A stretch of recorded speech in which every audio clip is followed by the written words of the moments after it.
What is going on, everyone? Welcome to another episode of Conspiracy or Just a Coincidence. But today, I'm calling it COJAC Plus. If you guys were listening to my last episode, I quickly briefed that I'm going to be starting a new show on John from We've Read the Documents, my Alex Jones voice, and Billy the Kid, Billy Ray Valentine. So my new co-host for the show is Mr. Scott here, a longtime friend. So Scott, thank you for doing this. Tell everyone about yourself. How do we know each other? How long all these good things. Well, Jack, thank you. Yeah, it's been a long time. You and I have known each other since diapers. Daycare is where we first met. The salt of the earth people taking their kids to a stranger's house and leaving them there for hours on end instead of a licensed facility. But so we met there, and thank you for having me. I just started my own show. So like I said, Jack kind of paved the way. I saw him get his start. It inspired me. So I've been wanting to do it for a while, and you've, like I said, paved the way pretty nicely. So it was natural. Once I saw you going, I wanted to join. So the show is what just. What do you think so far, dude? So far, I mean, what you've been able to create in the amount of time you've been able to do it is, look at you. You're in outer space. I am sitting in front of a window, right? I think it'll be pretty easy for your audience to tell where you are, where I am. But the hope is it's only taken you how long have you been going now? Six months? I think about 2 years, actually. Oh, full years. Okay. And dude, those first episodes, I tell people don't eat there. I have ones with live on, like I got to delete them. They're that bad. So it's like people, you think it's easy, like you just talk into a mic and stuff. But that's why a lot of people start and stop, because it's like, you're like, oh shit, I got to prepare like a whole show for an hour or however long you do it. And it's a lot harder than it looks just to talk into a mic, right? Wouldn't you agree? Especially with you and the in-depth topics you get into, because the one thing that I will say about you, and we're going to unpack everything, I know, but the initial thought is like the topics you discuss. And that's why I said 6 months, because like over the last 6 months, I would say, if you would agree, like there's been a boom, like you've taken off and skyrocketed in terms of a following and the interaction you get. But it goes to show the people you talk to are very passionate. So that was going to be my point. The details in which you need to go into, because you're going into war every time you post something on Twitter, like whether it's controversial or not, like that's what Twitter is. It's everyone has a take and that's where they stand. So it transitions into my show. I don't think we're ever going to cross topics is what I'll say.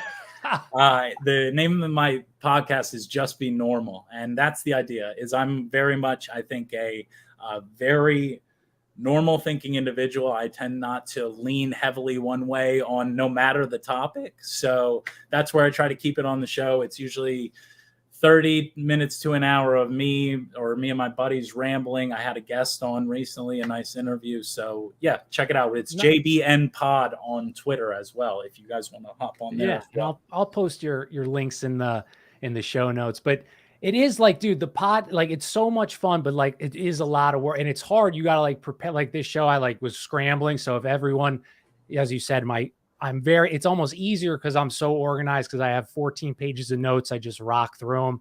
But now living, by the seat of our pants, as they say, is a different world. So Scott isn't into conspiracies. That's why I thought this would be kind of like a good idea. Brian says, I like this guy's suburban room green screen. Yes, I'm sure Scotty got it specially made for this occasion. But I thought Scott would be a good guest for this show that's going on this other network, because he's not in conspiracies. He's a funny guy. So I think that's the best way to like learn stuff, is by laughing, but have information. So that's my goal, is what to do here. And so that's why I invited the funniest guy I know. And so this is like a preview of the show.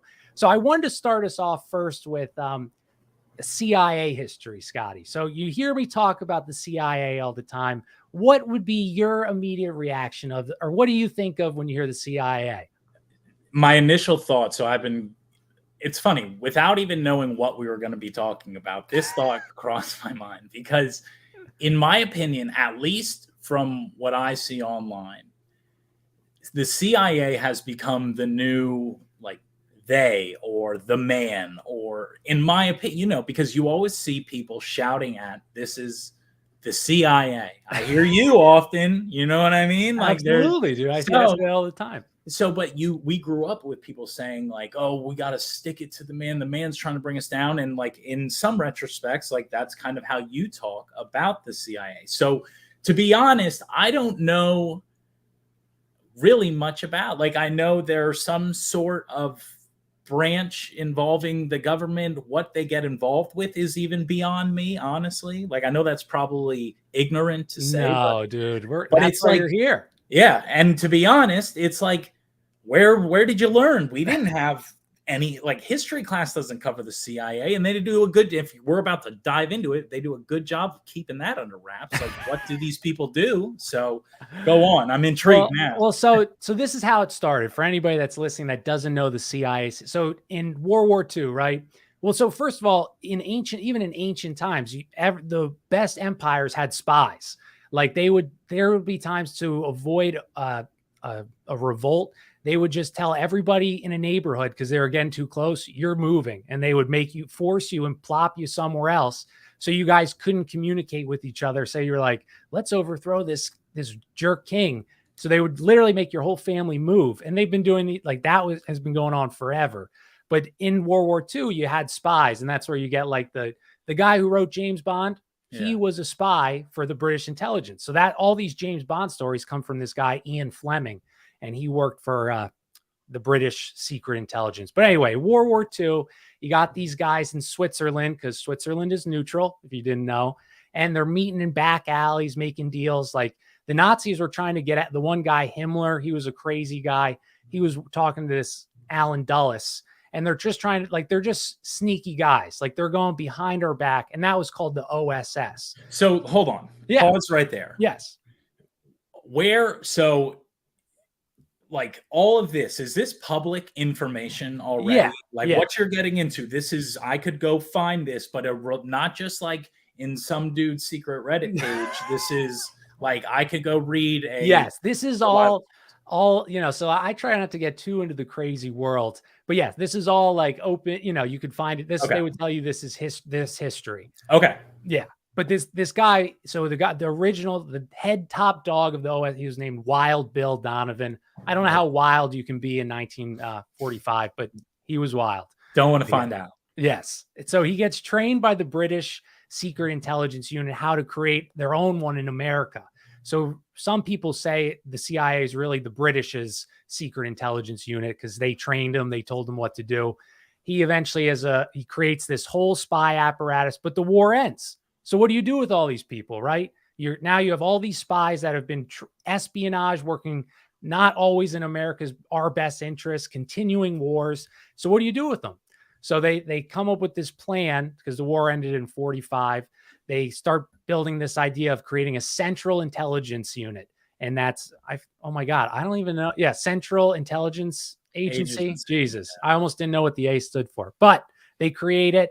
And that's in 1947. And that's how the story begins of how the CIA changes the world, dude. It changes the world. So a lot to unpack. Yes. Let me help you unpack it. So first things first, the way that sounds, it seems as if like the British are some foreign people that we've never been in contact. Like, how would this topic have not been discovered? Because, you know, at that point you said, when did this all start? The 20s, 40s? Yeah, the 40s was when the OSS was big. Yeah. Okay. During World War II. So in the 40s, like, we clearly, as the United States, we had to have some system of spies, right? Because we've been learning from these people so what was that prior to? So the spies, like I said, it's been going on forever. Like in the Civil War, there were spies, like what's his name? But then who shot Lincoln? But the guy, John Wilkes Booth. He was a spy, dude. He was an actor, and he was a spy. So I heard that before, but so that's my point, is like, what is the significance behind was this guy some ultra boss, like, who could teach our people, like Wild Bill Donovan, or the British? Yeah, well, the British, I guess, because like in the 40s, you're saying when they interacted with our government, they were like, okay, we're going to show you how to make some real spice. Is that essentially it? But see, this is what you got. Yeah, essentially. But so you have to remember the British, dude, dominated the globe for the last 200 years. Okay. And they started to lose in World War I. They really started to lose during when our revolution happened, but they still would be, I would say, the number one superpower. And they start breaking down. And so they realize they can't overtly control everyone. These bankers at the top, they realize we can't by force control and also they're starting to push now like, well, it's not great to enslave the continent of India because you like their food and their riches. That's not the best way to do it. So they figure out a better way to control the world is through having these networks they're seemingly standalone organizations, but really they're all connected to one group.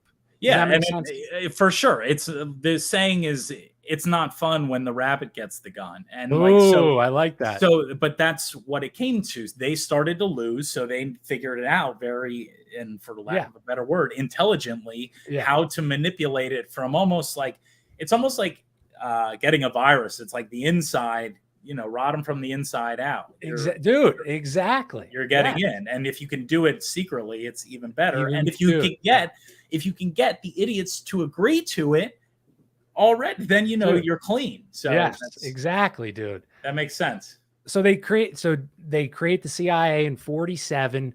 And the way they say they need it is because our whole economy, everything is based on war, right? You need war because that's the way this central banking system works. You need to print money for the bankers to make money. So how do you get people to print money? You create prosperity through war because now you're spending millions and millions to build up, all these weapons and everything like that. Economies go up, people are buying more. So they love war, which should make sense because it's just a money maker for them. They get to kill people. It's a win all around for them. But they create the CIA because World War II is over. So now who's our enemy? Nazis are gone. So they say communists, they're our enemy, even though we supported them. But that's a whole nother show. But that was the CIA's original creation, was to stop communism, stop the Red Menace. And I'm sure you've heard, how evil communism is. Sure. Let's get this straight. I'm not that ignorant. So, but the other question I had, so is the CIA just the dick kid with the magnifying glass? Like he points, like he's picking off, like, okay, their attention needs to be directed, let's go, like you said, to the communists, and then when that's done, we're going to go over here and pick off. Very good, dude. Yeah, so that's absolutely one of their tactics that they use to dictate public opinion. And it didn't start out like that, but it grew into that. It grew into this culture creator. And I'm sure the most recent, and you might have unpacked this in a show, but with what's going on, say like the stimulus checks, right? Like there's something chaotic has to happen for like this whole pandemic thing. Something chaotic has to happen in order to generate more money, right? Well, so it's called problem reaction solution. So they'll create a problem, and it's not just the CIA, but it's lots of groups, bankers and things like that. You create the problem, the reaction because they study us. Like in the 50s, the Rockefellers, this was brilliant, dude. So in the 50s, they paid MIT or Harvard to run this big study on how people respond to certain stimuli. So what they would do is they would raise the gas price 10 cents. People started going to movies more, or you do this, you make this, and they studied you. And dude, it was like a 5-year program of all these different, how do people react? So they know your reaction when they present the problem, and they'll also mold it with the news and with celebrities talking on TV, and they have the solution, and they're waiting to be able to use that solution once the reaction gets large enough.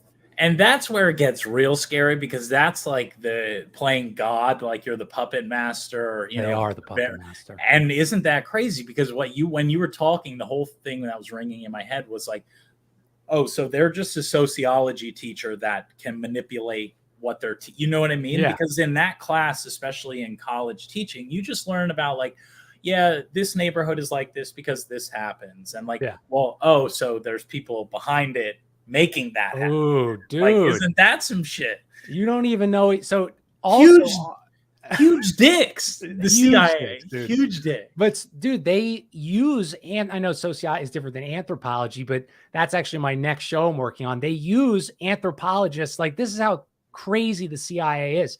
They use anthropologists. Barack Obama's mom was an anthropologist, as fronts to get into countries that they're trying to overthrow. So they'll send like, hey, Nicaragua, I see you have a lot of resources. We would love to study these mounds that you have. Can we send some just harmless anthropologists in? And they say, okay, and here's government grant money that our tax dollars pay. And they're CIA agents. They're just undercover or deep cover monitoring and trying to get they're eventually going to get their spies in to overthrow whatever government, so our huge billion-dollar corporations can steal their resources. So the next question I have then leads to like, okay, so now these people are here, right? And you said like there's stories from James Bond, or you know, I'm sure it's falsified to some degree, but so these spies, what are they spying? Like, what are they doing? You know what I mean? Because they're not running around with a bad bitch and a cool car like and a gun. Yes, like they don't kill every man and sleep with every woman. All these people, the CIA, when it was started, there's this awesome quote, and it was from LBJ, who was a hard racist, but his quote was, "You see, these CIA guys, their dads are all millionaires, and their own dads don't want them working for them." So that's how the CIA started. It was all these Ivy League trust fund kids who their own parents were like, I don't want to fucking deal with them. Give them to the government. And that's who started our government program. So what they do is whatever their dads tell them to do, whatever their friends that they meet at their Skull and Bones Club or their country clubs that these $1 billion have, they will. So for example, in 1952, this was one of the things I was going to bring up anyway, in Guatemala, that the United Fruit Company there, where we get our bananas from, right? And that we're enslaving these people, dude, or not us, but you know, the United Fruit Company is like, they're in chains. They have nothing. All their infrastructure was built by like their telephone lines, they everything. They live in little huts. And so a new president gets elected who says, this is over. Like, this is our country. I want to make it better for these people. And so he says, I'm going to change the rules. And he wasn't even crazy. He just said, the land you're not using, United Fruit Company, you may own it, but I'm giving it back to the people. They're going to divvy it up. And what do? The CIA, first they start immediate. They try to buy them off. They say, let's just give you $1 billion. Well, stop doing this, because these corporations, their kids are running the CIA. And they say, please, like, just stop this. Then they try the media. They call him a communist. They tell he's cheating on his wife. They're spying on him. They're harassing him. And then eventually they just end up, they install a coup, they arm rebels, and the guy ends up killing himself like in the tub 20 years later. And everything goes back to normal though after they do it. And within 3 years, like 2 million people were slaughtered, Guatemalans. But the United Fruit Company, they got to keep their fruit, and it all went back to normal. So that's those lights stayed on, baby. They did, dude. They stayed on for sure. People don't stop eating bananas, huh? They don't care. Dude. No.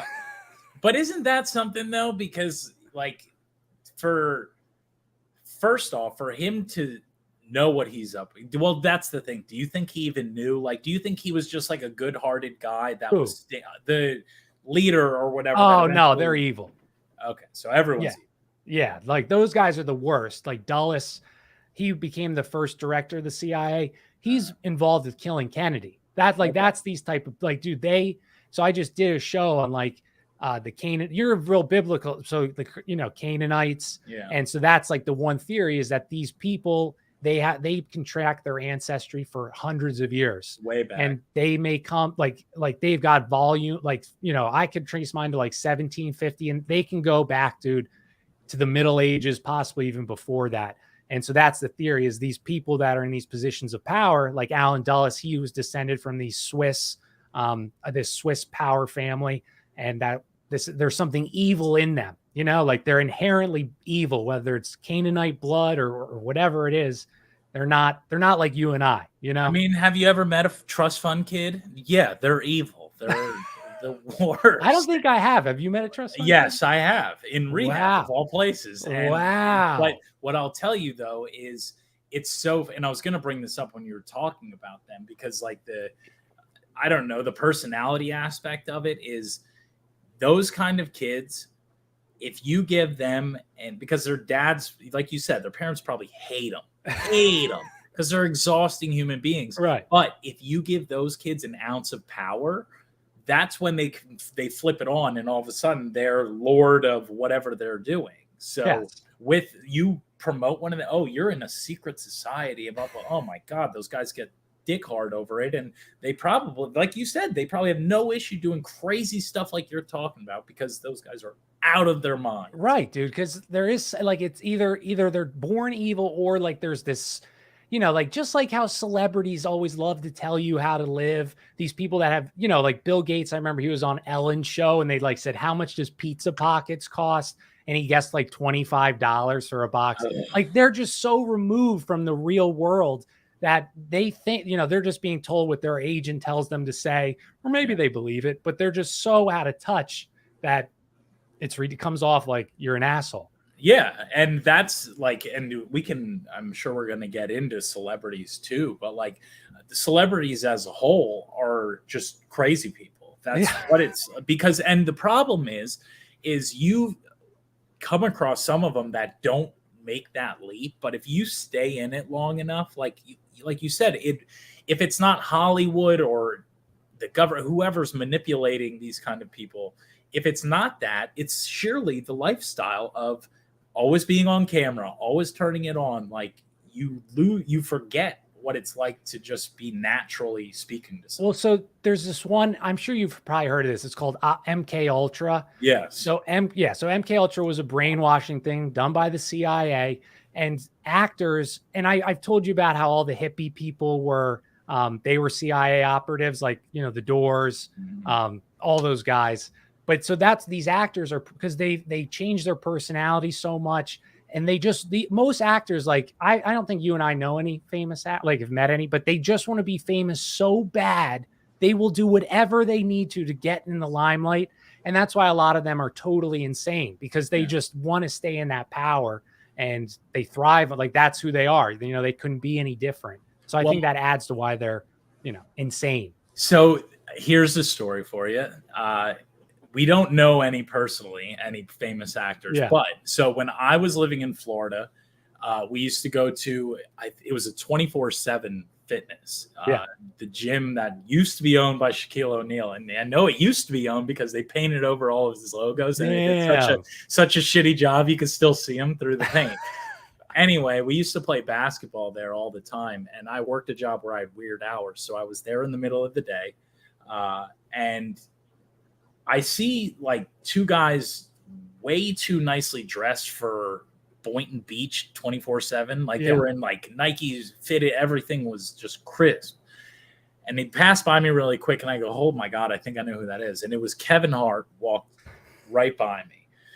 Then Kevin Hart's doing lat pull downs right beside me. And then, so then I'm like, all right, now we're just working out. We're boys. So, you're homies. Yeah. So he goes in to shoot basketball with his trainer, and I had my basketball shoes on. So I figured I'm just going to break the fourth wall. Like I'm not going to pretend he's holier than thou. Right. Yeah. So that's a good strategy. And I tried it, and I walked right up to him and I said, hey man, do you want to play a game? Like, and he looked at, I swear to God, he looked at me like I was Kevin Hart.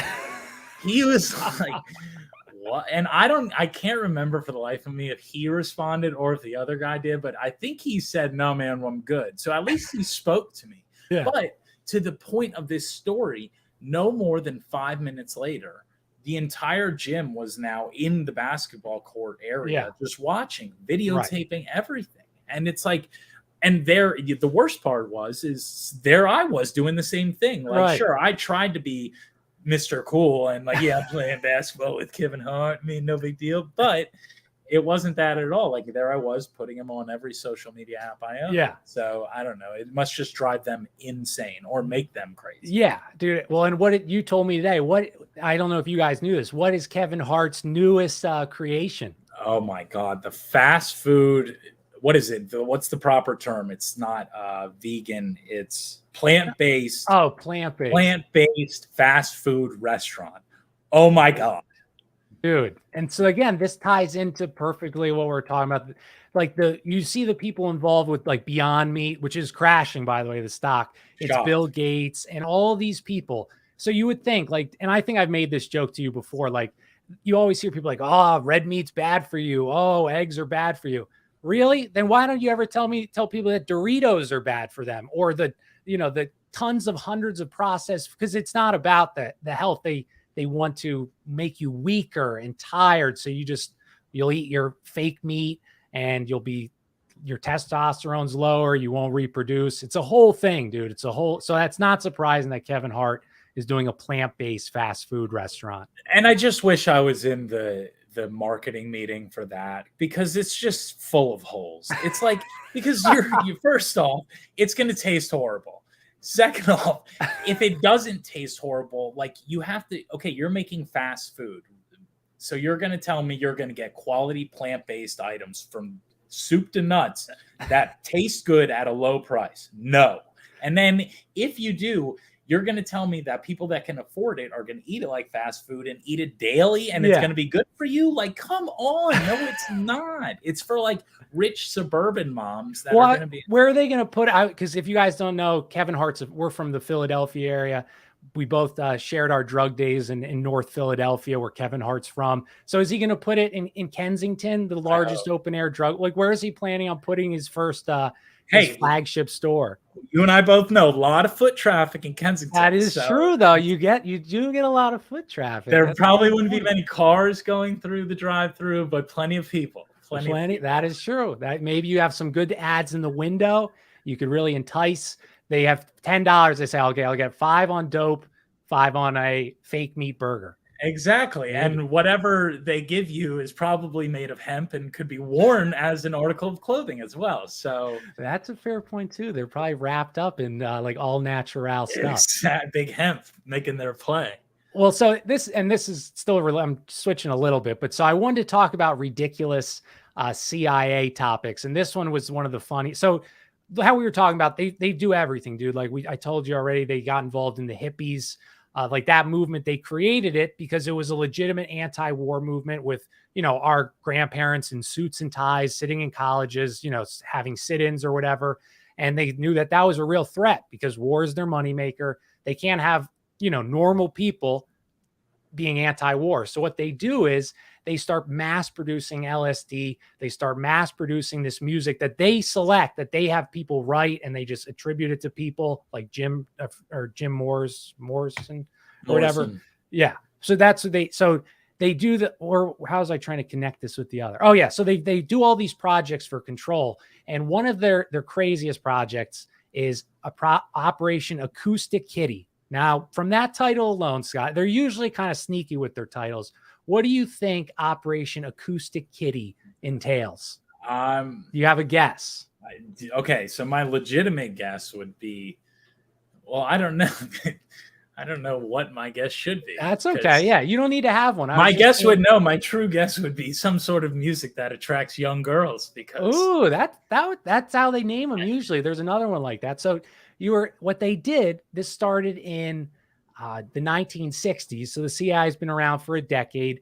So they spend $20 million, which I have a converter, 20 million, whatever. It's probably like 60 million today, at least. Okay. So they spent at least 60 to $80 million on, they got, I don't know how you spend this much, but they tried to bug cats, and they would send the cats to go spy. Like, let's say there's a group of Soviets in the park. They would send the kitty over them, hope the cat would sit down next to the people, and it had a listening device in its brain that it would so it could listen in on secret conversations. See, this is the kind of stuff that'll get you in trouble, because this one sounds pretty fucking crazy.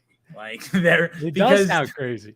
This would be just like the plant-based fast food restaurant. I would love to sit in the marketing meeting but I guess I will say, the thought behind a cat, probably the only animal you can get that would approach people at will. I don't know, dude. Cats, I have to. They don't come even if I've trained them to come when I click. I could show everybody that's watching if I click my tongue.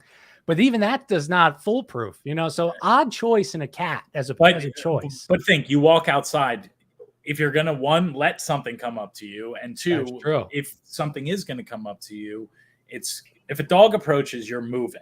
Yes. If a cat approaches, you're worst case, That's a get fair out of point. here, cat. Scram. Get out of here. But so this cat, so they try it. They spend $80 million a day of our tax dollars. They do it. They bug the cat. Where they got the, I mean, like, again, 80 million. That's a lot on one cat, right? Like, you could find one outside and be like, all right, you're my science project. We're gonna click for Loki. But yeah, so they bugged the cat. And there's these Soviets, because they had an embassy, so that's like where they stay in DC we have an embassy there, all these things. So these two guys are talking, and they release their kitty, Jingles on over, and he misses the people, doesn't even go near him. He walks into the street, gets killed by a car. That's the end of Operation Acoustic Kitty. Jingles, done, dude. And he didn't even get to listen. He literally got squished by a car, and there goes 80 million. They said, well, we're not going to do that again. But think of how that would have to break down. Like you said, first off, you got to get a ton of cats. Yeah. So it's like, imagine being the guy who runs the local pound, getting a call from the CI. They're on my back, guys. I need more cats. You guys got breaking into people's houses, stealing their cats. Dude, but like, how do you spend 80 million on this? Like, that is insane. I mean, 20 million, and I might be off on that, but it was definitely 20 million in 1960. So a lot of money, dude. Like, you would think that this should be a very cheap project. You get like a small walkie-talkie. You have thousands of cats just living on the street. Just pick them up. What are you spending $20 million on? Like, are you buying specially bred cats? This is insane. Go next to a tree, buy a park bench, throw a Dixie cup tied to a string over one end of and listen to you know what I mean? There's so, like, the cat way, that's top. That seems insane. Very long. That's insane. That seems like a long process. And like you said, it's all in for a hope of them like right. No. But that's insane. Like 20 million, like, again, and they've spent so much money that we have no idea. That's another thing about the CIA. They signed it in 1947 that they don't have no oversight. The only oversight is if the president asks. And even then, all they would have to, the president says, are you stealing people off the streets? No. And that's the end of it. You would never find, like, there's no oversight. We don't know how much money they get. We don't know what they spend it on. We don't even know how many people they employ. We know none of this. Do we know who the head is? Like, who at least the picture head is? So every new president, they get to pick their head of the CIA. Okay. So it's that changes. So what you would do if you were an evil person is you would just be like highest non-elected person, and you make sure you tell you're in charge. Like, you want this to be embarrassment. You're going to listen to what I say. Got it. Yeah, that makes sense. Ooh, David said bat bombs. David, that would be maybe if you like, bats could be better than a cat. I don't know though. I'm trying. What would you think would be the best animal they should have bugged? You think cat was the best? I honestly do, because unless they're getting it on an insect, which at the time, because the other thing is like too big. They're too small. Big. So like I said, dog opposes, and oh my God, there's wild animals you don't want near you. No. And so the cat is the only way, unless it was a mouse, but a mouse is avoiding anything. So yes, I think they hit but the what did he say? The bat bomb? Yeah.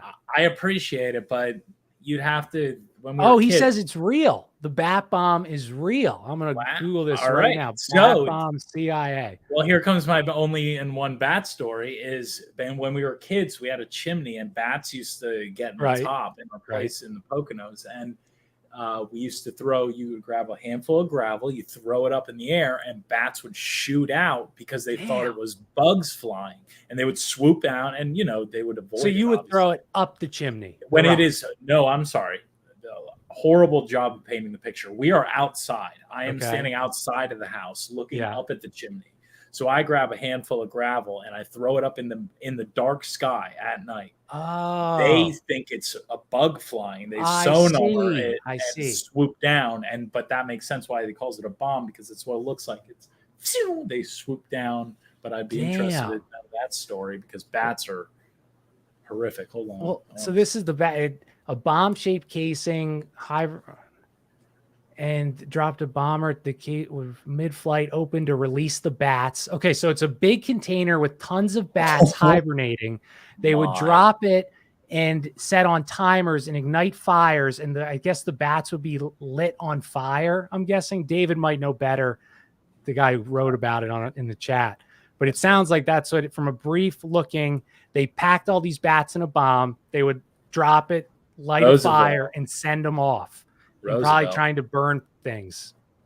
Damn. Dude, imagine the guys coming up with these ideas. Like, you either got to be smoking tons of weed and nothing's off the table. Nothing. No, they were tapping, you know what it was. They were tapping some of that CIA LSD. Dude, that's probably how they got these ideas. You dropped that, and I'm talking about bats being lit on fire. It's like, what? Isn't that insane? Like you said, dude, there has to be better ways to do it. Yes, dude. Bat bomb might be, all right, first t-shirt idea. Thanks, David, because bat bomb is my new favorite topic. I'm going to talk about crazy, right? That's so, David, thank you for that addition.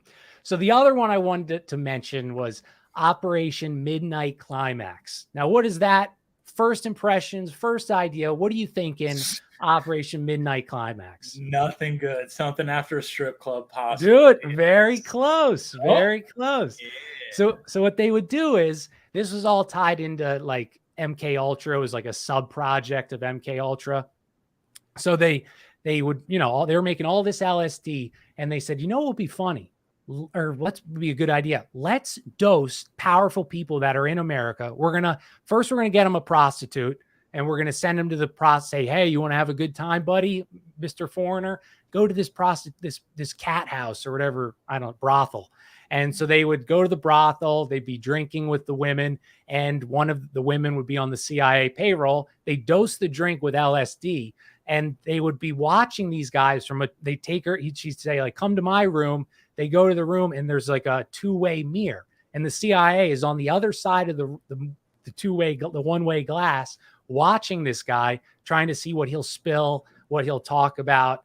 And that was Operation Midnight Climax. Wow. Do you think so my guess is, like, that's where I struggle with the conspiracy behind the CIA. Because it seems like then you're asking strippers to, you know what I mean? Like, they're asking a lot from ordinary people.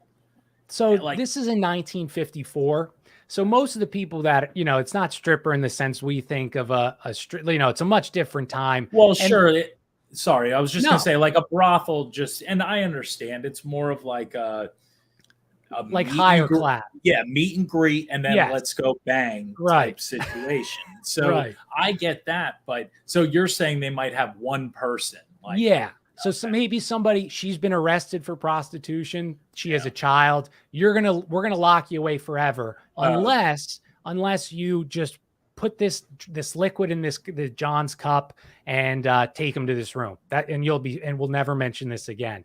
So it's really, and they don't know anything else. They probably don't even know they're being watched. They probably don't even know what they put in the cup.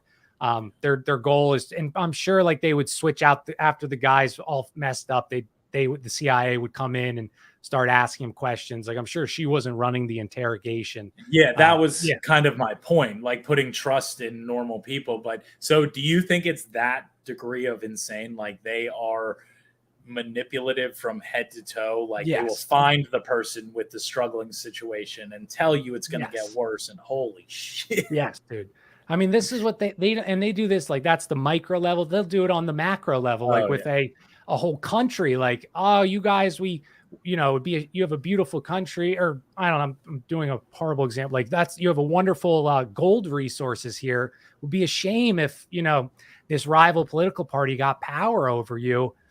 So then they do that and they say, unless we could help you protect that gold and your position of power, why don't you let us in there and ask for our help? And that's like that's what they do. They'll like we were saying, just huge dicks. Yeah, dude. Huge, the biggest. And is it to generate? So what's the end? That's a good question. What's the end goal? Is it to generate money, like revenue?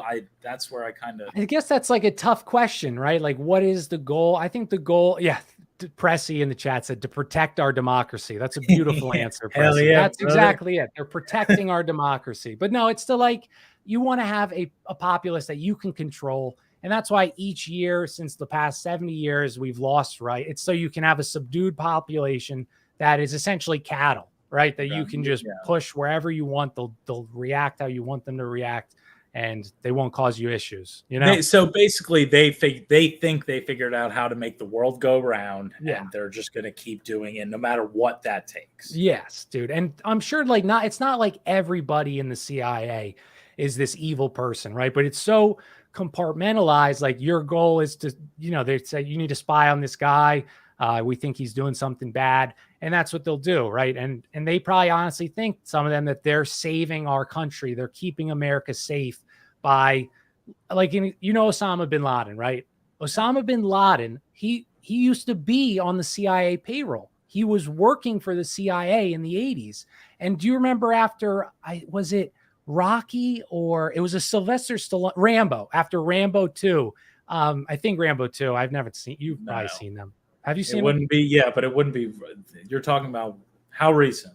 Like old, like the 80s. Oh, okay. Then it could be. Yeah. Okay. So at the ending credit of Rambo 2, it says this film is dedicated to the brave soldiers of Mujahideen, or however you say it. And that was these terrorists. Well, we armed them to fight the Russians. We gave them guns and weapons and surveillance, and they became Al-Qaeda, the people that supposedly brought down our Twin Towers.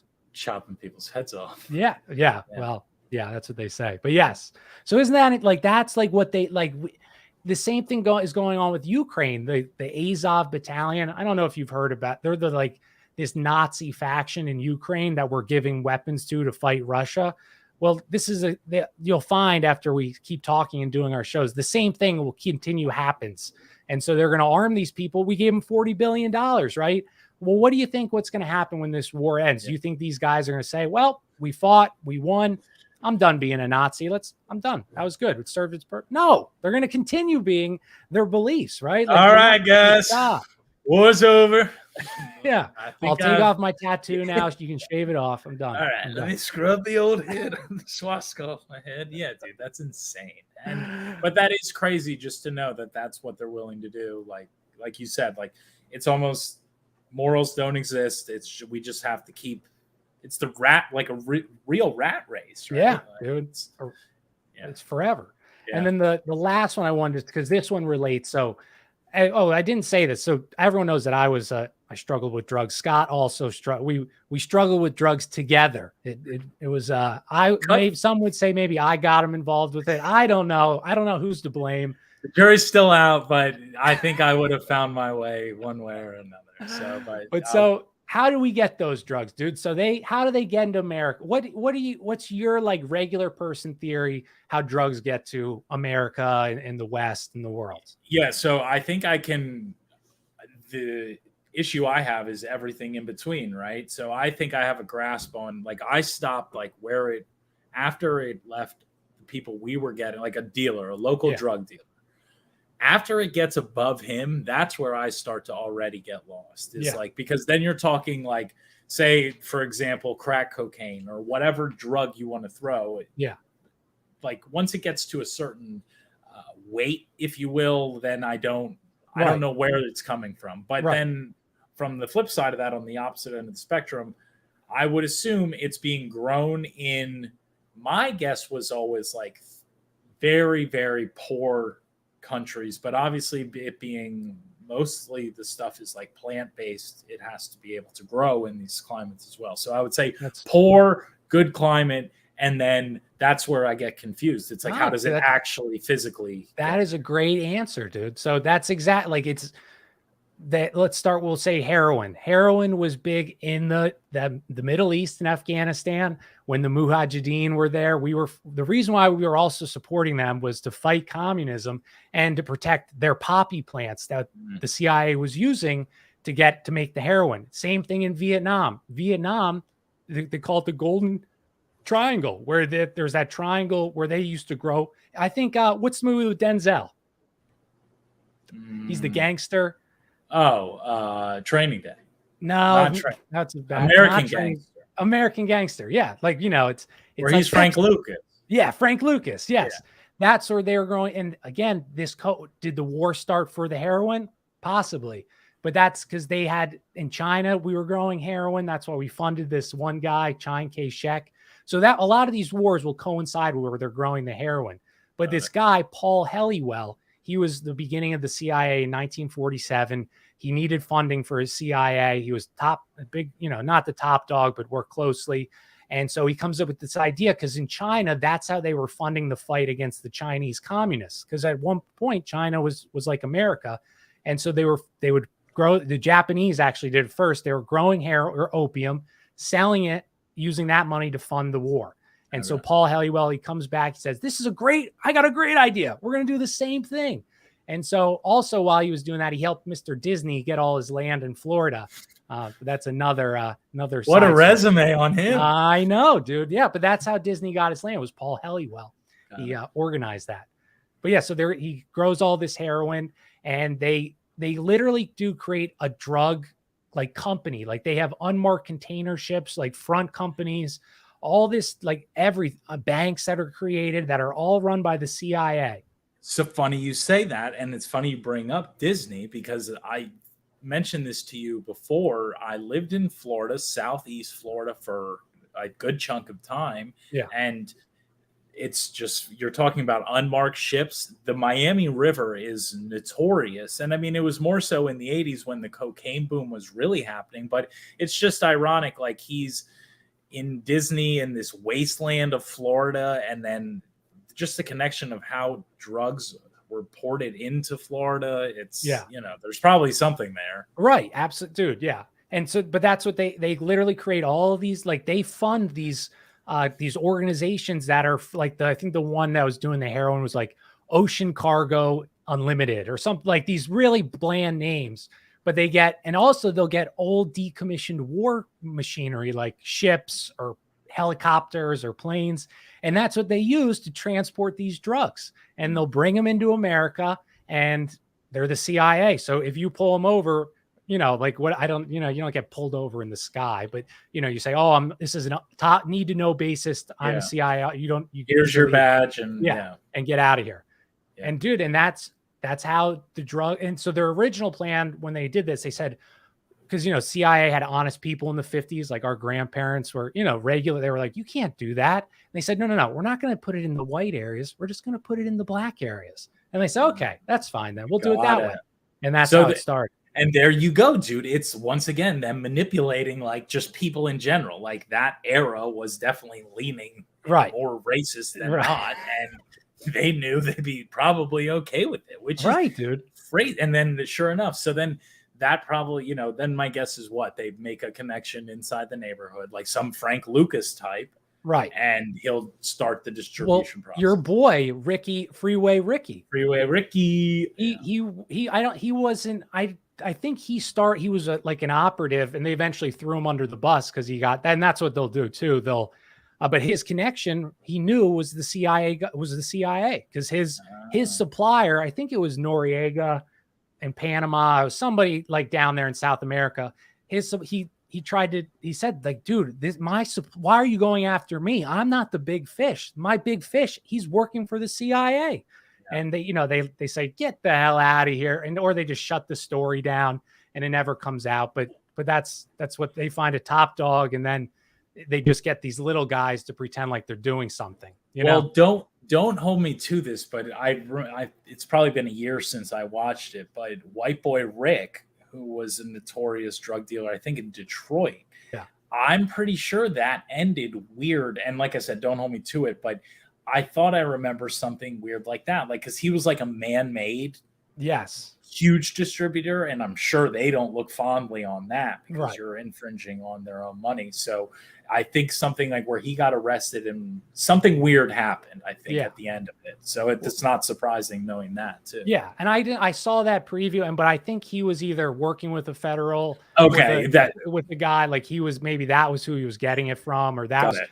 But you know who Whitey Bulger is, right? Yeah. Whitey Bulger, dude, that's why he was untouchable for 30 years because he worked directly with John Connolly, who was a CIA, or maybe he was an FBI operative, but he worked directly with them, and he used the FBI. He made them look good because he would tell them, my enemy is doing a big drug buy here tomorrow, and they would bust him. So he was knocking out his competition and working with the feds. He was a rat the whole time. And the worst part is that is very public. Like, it's because they made like the movie, I'm pretty sure, with isn't it Johnny Depp? Johnny Depp. Yeah, because I'm pretty sure that's half the storyline is him working with people. And that's what it's interesting, because when you're watching it just as like a normal consumer, you're taking it as like, oh, he's just, helping out the good guys. And it's like, no, they're just like fucking everyone else so they can take their place. Right, dude. You're right. It's very interesting when you see like the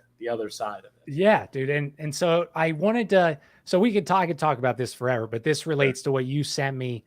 Scott sent me this awesome video, and I'm going to play it, guys. Just let me pull it up. I just want to see if I can. All right.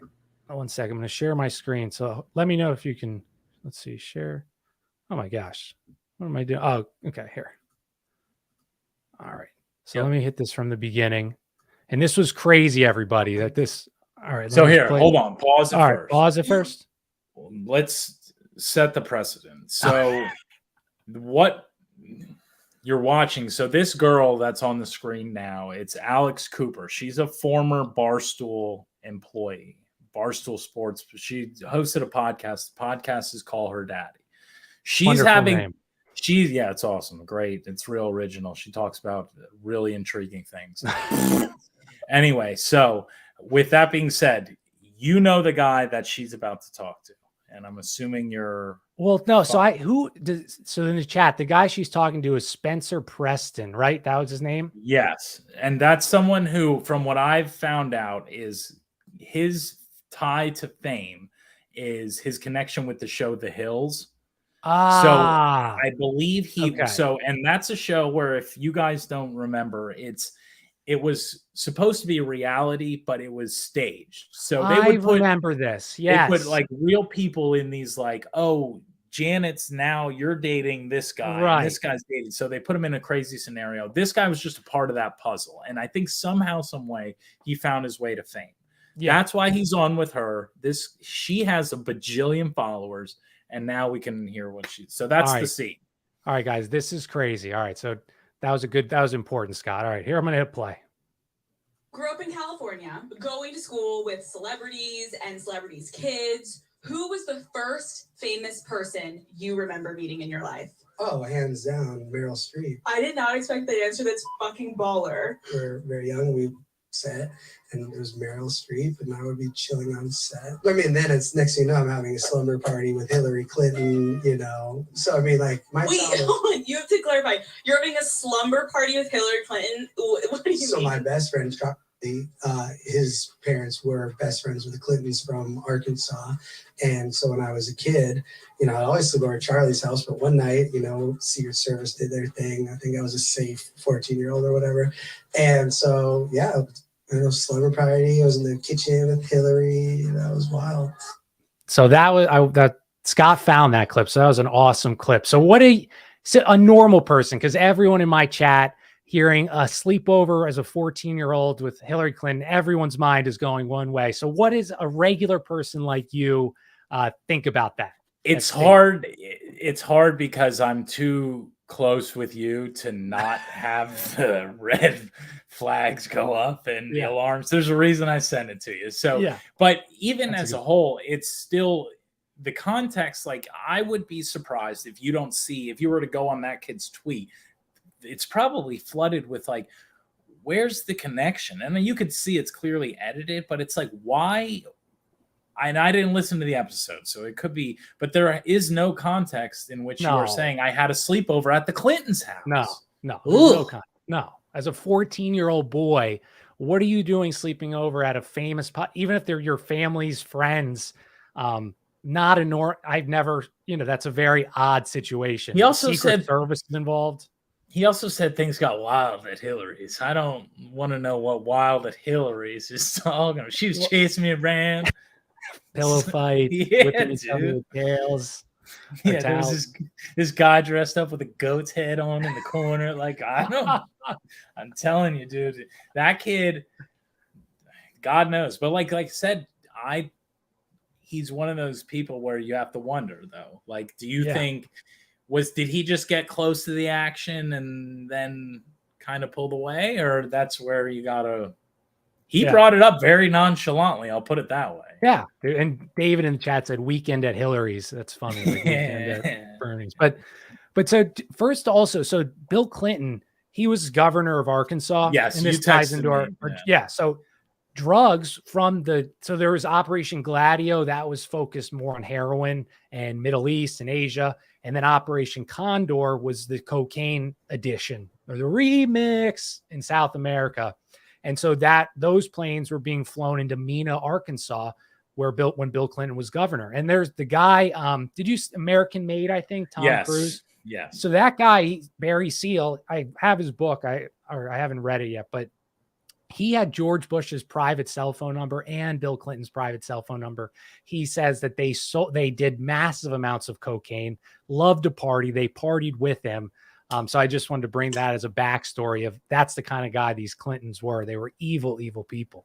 And I mean, to be honest, it's like you can make all the jokes you want, but I think it's like very apparent. He's just like a horny dude. Like besides, old Bill, because besides all the BJ allegations, it's like you just look at every time, dude. He's always red in the face. He's always like, and I mean, nowadays he's probably just like a week old man. I don't know, or he's baby blood, but he's doing, whatever he's doing. Have you seen that video of him looking at Avril Lavigne? Yes, or not Avril Lavigne. Whoever it is, I know who is it with the ponytail. I don't know, but I can just picture his face. Somebody in the chat will know who's the girl that Bill Clinton stared. Oh, Ariana Grande. That's there who you it go. was. Yeah, and she's singing. She has a little skirt on. Right? Yeah, and I think before he was like kind of like sleeping, and then she comes up singing. And he's got like a kid in a candy shop smile. Oh wow, this little girl. I'm saying reminded him of whatever his name is at the old wild sleepover. Preston of the Preston guy. But dude, this like isn't new also, like these sleepovers and things. Like there was this CIA guy in the 80s, and there's so many scandals, but he was basically he was on the White House guest list at like 2 a.m. for White House tours hundreds of times. And he was throwing these massive like parties with children or adults, prostitutes for politicians. And he had all this info on everybody. And he eventually writes a message in blood on his wall. Like, I served my country the only way I knew how, because he knew he was about to die. And he committed suicide, quote unquote, probably with like 4 gunshots to the head. Yeah. They killed him. And so that's why I brought that up, because this isn't like this isn't a one and done thing. Like this goes on. It's universal in our country, or I guess nationwide. Yeah. And my point probably being is like, this guy probably this is all it was. It was some weird sleepover at Hillary Clinton, because like I said, he seemed very nonchalant about it, but like there's, as you were hinting at, billions of more of these stories, right. You know what I mean? That don't end with things got wild, like we baked cookies. No, it's like things got wild, Bill took his pants off. Leads to trouble. Yeah, dude. And it's getting harder and harder to get with like, technology and stuff like that. But this stuff, just like how we started the show talking about how crazy rich celebrities are, politicians are probably a whole new level of crazy, because not only are they rich, the power they have is, like a senator or a governor. I mean, you've got people shake when you walk, like you could ruin everything, I agree. And I think that's probably where I was just thinking about, like how those types of people are portrayed in movies, and how like, I bet that's probably not a crazy depiction, because all of them are usually sniffing coke off their, they're married at home and a picture perfect wife and life and kids, but then on the flip side, like I said, they're sniffing coke off a stripper's ass. Like they're doing something horrible. Do you know Herschel Walker? He's like, I don't know if he lost or if he's still running or whatever he's doing, but Trump's a big fan of Herschel Walker. Well, I saw in the paper, and Herschel Walker's are like, one is his son is like a girl, like she's yeah, his name's Christian, but he like wears makeup and like, does the wrist stuff and all that. But anyway, Herschel's big on family. He says, you got to be a family man and, all those things that politicians are supposed to say. Well, it comes out he's got a 12-year-old kid from a one-night stand that he's never mentioned before. And he's not paying child support. Maybe he's paying child, but he never sees the kid. So these people are insane. That's like the point I'm making. Yeah, and it sucks. And do you know how big of how much change does Herschel Walker think he's going to make? He could probably make more change just by sticking to his football career and living on, you know what I mean? Like trying to get in through the community aspect rather than, because like you have to be a crazy egomaniac to run for one of these jobs or you just are delusional to the point where you think you're going to be the one and that's going to make the big difference, and you're going to slowly realize you're not, and then they're going to get you anyway. So yeah, I think you're right. Like either maybe some people start with good intentions, but they go away quick, dude. Herschel Walker, claim to fame, never lifted a weight in his life, only did push-ups. Is that what he says? Damn, he got as big as he did with only doing push-ups. That's what he said. I don't, and maybe steroids. No way. He's just doing push-ups. Swear to God, dude. He said he was doing like 5,000 a day. He was nuts. But now, I don't know what to say. Fuck, that one hurts. Well, dude, so this was, I hope we had about, thanks for everyone in the chat, about 12 people watching. So where can, well, real quick before I you put all your links. So Scott and I will be doing shows on Billy and John's station, and I'll post more about that, but it's starting in like a few weeks, and I'll bring Scott on here again because this was an awesome show. But that's where you'll be able to listen to COJAC Plus, and I'll put all the things out or where you can do it, and I'll probably be able to put the shows on COJAC at some point, like after it's out for a while. But that's where you can find us. So Scott, where can you listen to you? Where can you follow you, find you, all those good things? As I said, we're just getting started, so things are just working itself out. But Twitter is up and running. It is JBN Pod on Twitter. And I think we're Just Be Normal Podcast on Instagram. I just made it. So like I said, we're just getting things off the ground, but excited to see what the future holds. Nice, dude. And I'll put all your show notes or links in the show notes. And thanks for everyone listening. I hope you guys enjoyed the show. It was a lot of fun in the chat. And I'm Jack Allen. We'll see you guys soon. Peace. Peace.